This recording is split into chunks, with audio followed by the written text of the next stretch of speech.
Transnistria merupakan negara sempalan dari Moldova. Kendati tak diakui kemerdekaannya, warga Transnistria bisa memiliki paspor. Negara bukanlah apa-apa tanpa penduduk, begitu pula sebaliknya. Di negara Moldova, Eropa Timur, ada entitas politik yang membuat perpecahan penduduk. Dikutip dari BBC Selasa tanggal 10 bulan 2 2020, hal ini membuat sebahagian rakyat Moldova memisahkan diri dan membuat negara sendiri.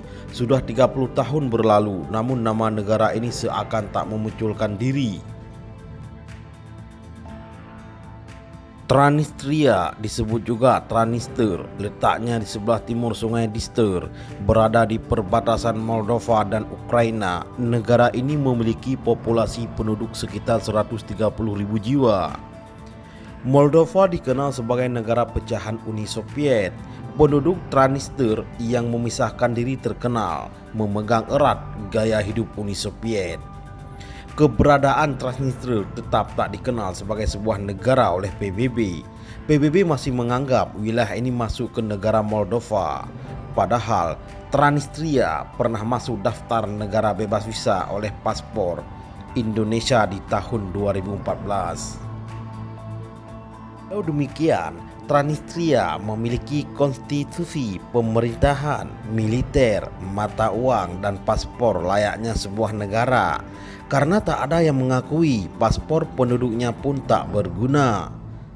Karena tekanan dan tanpa pengakuan, banyak warga Tiraspol yang akhirnya keluar dari kota dan bekerja di Rusia.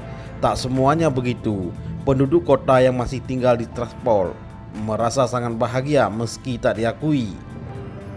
Sedih rasanya merayakan hari kemerdekaan, tapi tak ada yang mengakui. Tapi tak apa, karena yang pasti kami merasa merdeka, ujar Vera Galchenko, seorang pelayan publik. Sahabat berbagi info, layaknya sebuah negara, Transnistria juga berusaha memperkenalkan kekayaan negaranya lewat pariwisata. Negara yang masyarakatnya sudah banyak datang adalah Rusia. Rusia bisa dibilang sangat berjasa dalam memasuk subsidi dan kekuatan militer. Bahasa yang digunakan oleh penduduknya juga adalah bahasa Rusia. Bahkan bendera nasional yang berlambangkan palu dan arit tak bertengger sendirian. Di sebelah bendera nasional ada bendera Rusia yang menemaninya. Pariwisata adalah sesuatu yang tengah kami usahakan. Kami ingin agar orang-orang mengenal dan datang ke Transnistria dengan lebih mudah, ujar Galchenko.